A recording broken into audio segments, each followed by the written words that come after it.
Kisah Tarzan kecil. Di tepi hutan lebat yang penuh suara burung dan desiran daun, sebuah kapal karam membawa kisah baru. Dari kapal itu, seorang bayi kecil terdampar bersama orang tuanya. Namun, takdir berkata lain, orang tuanya tidak selamat, dan bayi itu sendirian di tengah hutan yang asing. Seekor gorila betina bernama Kala menemukan bayi tersebut. Kala kehilangan anaknya beberapa waktu lalu, sehingga hatinya hancur. Saat melihat bayi mungil itu menangis, ia langsung merasa iba. "Jangan takut, nak. Mulai sekarang aku akan menjagamu," bisiknya sambil menggendong bayi itu. Ia memberinya nama Tarzan. Tarzan tumbuh bersama keluarga gorila. Ia belajar memanjat pohon, berayun di akar besar, dan berlari cepat di antara pepohonan. Namun, Tarzan berbeda. Tangannya lebih kecil, tubuhnya tak berbulu, dan ia tak bisa mengaum seperti gorila lain.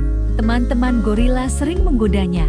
Tarzan aneh. Tarzan bukan gorila sejati, hanya Kala dan sahabat kecilnya, seekor gorila lucu bernama Tiko yang selalu mendukungnya. Kala berkata, "Kamu berbeda, tapi itu bukan kelemahan. Itu hadiah dari hutan." Tarzan mulai menemukan caranya sendiri. Ia mungkin tidak sekuat gorila, tapi ia lebih lincah. Ia belajar membuat tombak sederhana dari batang kayu, dan ia bisa memikirkan cara untuk keluar dari masalah. Suatu hari, kawanan gorila diserang oleh makan tutul ganas bernama Sero. Semua gorila panik, tapi Tarzan punya ide. Ia memanjat pohon tinggi, memotong buah kelapa besar, lalu menjatuhkannya tepat di kepala Sero. Dam! Makan tutul itu terkejut dan lari terbirit-birit. Sejak hari itu, kawanan mulai menghargai kecerdikan Tarzan. Ketika Tarzan semakin besar, ia bertemu banyak teman hutan. Mila si gajah kecil yang suka bermain air. Riko si burung beo yang suka menirukan suara Tarzan. Tiko si gorila kecil, sahabat pertamanya yang selalu setia. Mereka berempat sering berpetualang, menjelajahi sungai jernih, gua tersembunyi, dan padang bunga yang luas. Suatu hari, Tarzan mendengar suara asing. Manusia datang ke hutan. Mereka membawa alat-alat aneh, berbicara dengan bahasa yang berbeda. Tarzan bersembunyi di atas pohon, penasaran. Ia melihat seorang gadis bernama Jane yang tersesat di hutan. Jane ketakutan saat dikejar monyet-monyet usil. Tarzan melompat turun dan menolongnya. Tarzan bingung. Ia sangat mencintai hutan, keluarganya, dan sahabat-sahabat hewannya. Tapi ia juga penasaran dengan dunia manusia yang diceritakan Jane. Kala berkata lembut, "Tarzan, kamu boleh memilih dunia manusia atau dunia hutan. Tapi ingatlah, hatimu selalu akan tetap menjadi milik hutan." Tarzan akhirnya memilih tetap tinggal di hutan. Namun ia membuka persahabatan dengan Jane dan manusia lain, agar hutan tetap aman dan tidak dirusak. Tarzan tumbuh menjadi penjaga hutan sejati. Ia melindungi pohon-pohon, menjaga sungai tetap bersih, dan melindungi semua hewan dari para pemburu. Setiap malam, ia berayun dari pohon ke pohon sambil tertawa riang, ditemani Tiko, Mila, dan Reiko. Dan ketika bintang-bintang muncul di langit, Tarzan tahu satu hal, ia mungkin berbeda, tapi di dalam hatinya, ia adalah anak hutan yang sejati. Suatu hari, hutan gempar karena buaya besar muncul di sungai. Buaya itu merusak perahu-perahu kecil milik penduduk desa dekat hutan. Para hewan ketakutan, bahkan gajah kecil Mila hampir tertangkap saat mandi di sungai. Tarzan tak tinggal diam. Ia mengajak Riko sang burung beo untuk memancing buaya itu keluar dengan suara tiruan hewan. Saat buaya lengah, Tarzan bersama Tiko menjatuhkan batang kayu besar ke air, menutup jalur buaya dan membuatnya pergi jauh dari sungai. Tarzan mulai sering berkunjung ke desa manusia. Awalnya penduduk takut karena penampilannya yang aneh, tetapi Jane menjelaskan bahwa Tarzan baik hati. Pelan-pelan, anak-anak desa mulai akrab dengannya. Mereka belajar memanjat dari Tarzan. Sementara Tarzan belajar membaca huruf dari Jane. 2. Dunia berbeda kini mulai bersatu lewat persahabatan. Namun, tidak semua manusia baik. Sekelompok pemburu datang ke hutan dengan senjata, ingin menangkap gorila dan menjual gading gajah. Tarzan yang mendengar rencana itu langsung mengumpulkan sahabat-sahabatnya. Jika mereka merusak hutan, semua keluarga kita dalam bahaya. Kita harus melawan, katanya tegas. Pemburu memasang perangkap. Seekor gorila tua hampir terjebak, tapi Tarzan dengan cepat memotong tali jebakan. Pertempuran besar pun terjadi. Gajah Mila menginjak tanah hingga perangkap rusak. Burung Rico berteriak keras memberi tanda bahaya. Tico dan kawanan gorila melempari pemburu dengan buah-buahan. Tarzan sendiri berayun cepat di atas pohon, menjatuhkan ranting besar untuk menghentikan para pemburu.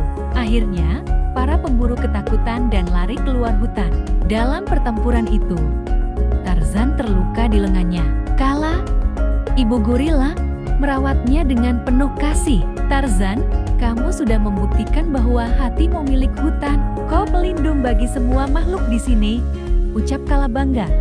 Jane juga berkata, kamu punya dua dunia, Tarzan, dunia hutan dan dunia manusia. Kau bisa jadi jembatan yang menyatukan keduanya. Suatu malam, Tarzan mengikuti cahaya bulan hingga menemukan pohon raksasa di tengah hutan. Pohon itu sangat tua, dengan akar besar yang bercahaya samar. Seekor burung hantu bijak berkata, pohon ini adalah jantung hutan. Jika hutan dijaga dengan baik, pohon ini akan terus hidup. Tapi jika rusak, semua akan binasa. Tarzan berjanji di depan pohon itu, aku, Tarzan, akan menjaga hutan selamanya. Sejak saat itu, Tarzan sering membantu manusia desa menanam pohon baru, menjaga sungai tetap bersih, dan melindungi hewan dari bahaya. Semua makhluk mulai memahami bahwa hutan bukan hanya milik hewan, tapi juga rumah bagi manusia, selama dijaga dengan baik. Di malam yang tenang, Tarzan berdiri di atas pohon tertinggi bersama Tico, Mila, dan Rico. Ia memandang langit penuh bintang sambil tersenyum. Hutan ini bukan hanya rumahku, tapi rumah kita semua. Aku akan selalu melindunginya, ucap Tarzan. Dan sejak hari itu, legenda Tarzan sang penjaga hutan hidup selamanya. Diceritakan dari manusia ke hewan, dari generasi ke generasi. Hutan tiba-tiba mengalami musim kering panjang. Sungai surut, dedaunan layu, dan hewan-hewan mulai kehausan. Tarzan melihat Gajah Mila hampir pingsan karena tidak ada air. Ia tidak tinggal diam. Dengan bantuan Rico sang burung beo, Tarzan menemukan aliran sungai bawah tanah di balik tebing batu.